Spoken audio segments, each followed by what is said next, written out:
dormeur doit se réveiller. Parmi les imams et autres prêcheurs installés en Occident, il est très rare d'en trouver un qui prêche la hijra, pourtant bien indiqué dans le Coran à la sourate 4, verset 97. La hijra est l'émigration obligatoire d'un musulman habitant en terre de non-croyants en l'islam vers un pays musulman. Il semble que ce sujet est tabou pour la majorité des musulmans qui demeurent en terre de mécréance. Pourquoi donc un vrai musulman qui écoute les enseignements d'Allah voudrait à tout prix rester dans un pays de mécréance au lieu d'aller vivre dans un pays musulman tel qu'indiqué par Allah? Ne sait-il pas que son âme est en péril? Malgré tout, le musulman continue à renier les paroles d'Allah, même connaissant la sourate 4,97. Il repousse ce commandement obligatoire de la hijra, car vivre dans la mécréance, c'est bien plus avantageux pour lui que de suivre la parole de son Dieu. Ces musulmans continuent à répéter que l'islam est la seule religion qu'il faut suivre, qu'Allah est le plus grand, que Mahomet est son prophète, et pourtant ils refusent le vrai islam. Pour se convaincre, les musulmans écouteront les imams ayant peu d'honnêteté ou de compétences, qui déforment les paroles du Coran à leur façon, en disant « La hijra c'était l'exil vers Médine, dans le temps du prophète. Cela ne s'applique plus maintenant. » Mais pourtant la menace sévère de la sourate 4 verset 97 qui est mentionnée implique cette obligation et s'applique encore aujourd'hui. La sourate 4 verset 97 dit « Les anges enlèveront leurs âmes en disant « Où en étiez-vous » à propos de votre religion. « Nous étions impuissants sur terre, dirent-ils. Alors les anges diront « On voit clairement que le jugement ne se porte pas dans le passé, mais est applicable encore aujourd'hui et pour le futur. » Aussi Mahomet disait « Je suis loin, détaché, non responsable, de tout musulman qui établit sa résidence parmi les mécréants.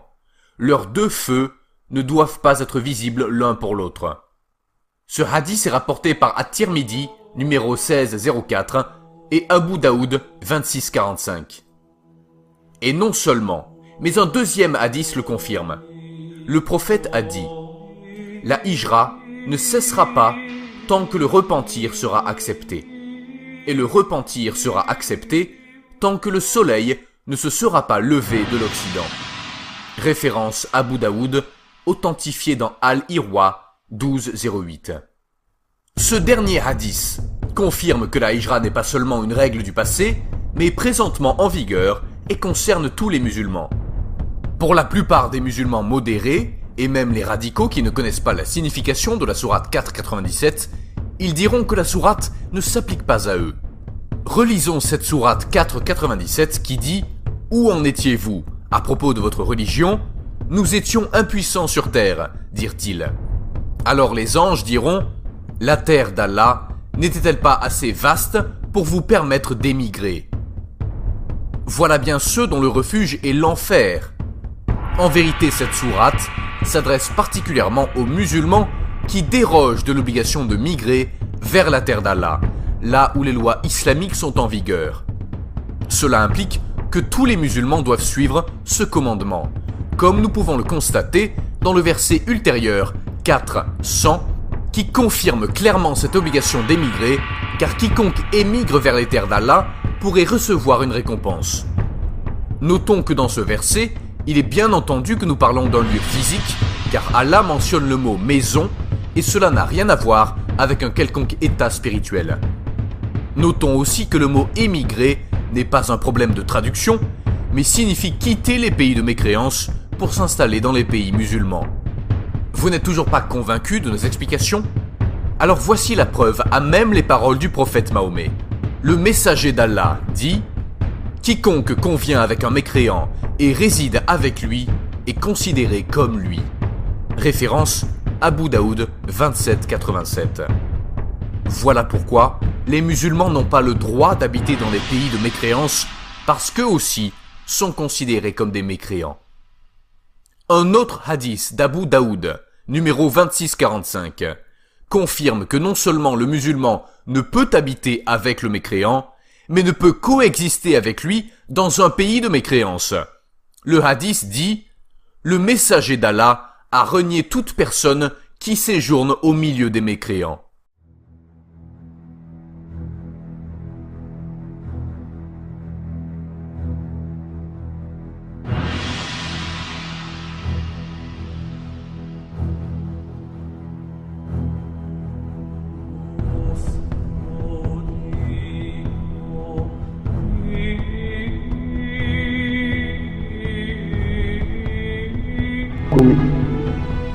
أيها الأخوة والشباب وأنتم في ديار الكفر أن تحرصوا على إنجاز مهمتكم لتفارقوا هذه البلاد إلى بلاد الإسلام، لأن البقاء في بلاد الكفر بدون ضرورة يخشى على الإنسان منه، والله تعالى مقلب القلوب، ولكن أبعد عن الشر تسلم منه.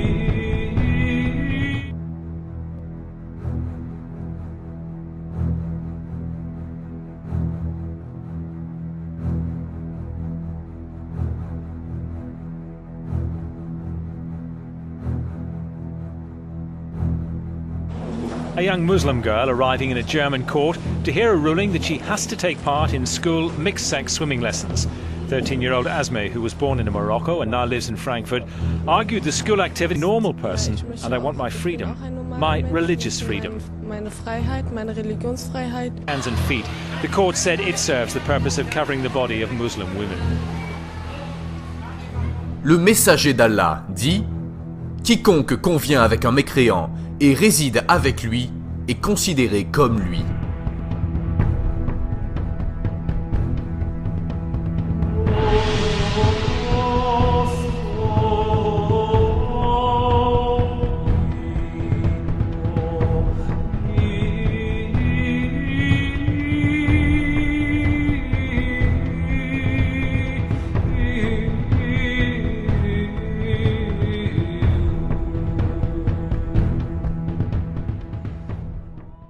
Ceux qui ont fait du tort à eux-mêmes, les anges enlèveront leurs âmes en disant « Où en étiez-vous à propos de votre religion ?»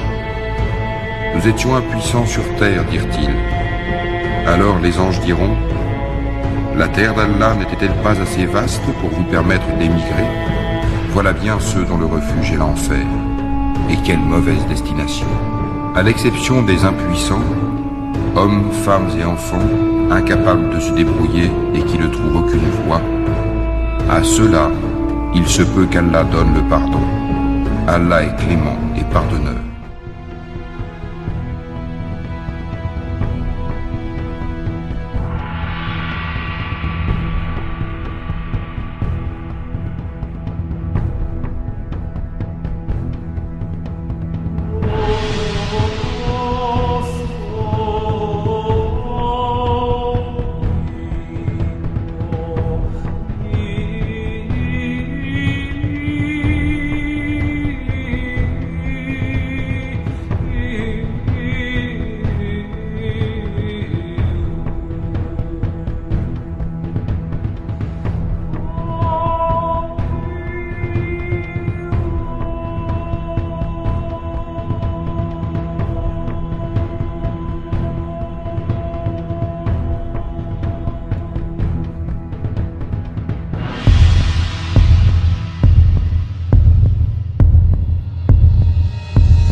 le messager d'Allah dit « Quiconque convient avec un mécréant et réside avec lui est considéré comme lui. Je suis loin, détaché, non responsable, de tout musulman qui établit sa résidence parmi les mécréants.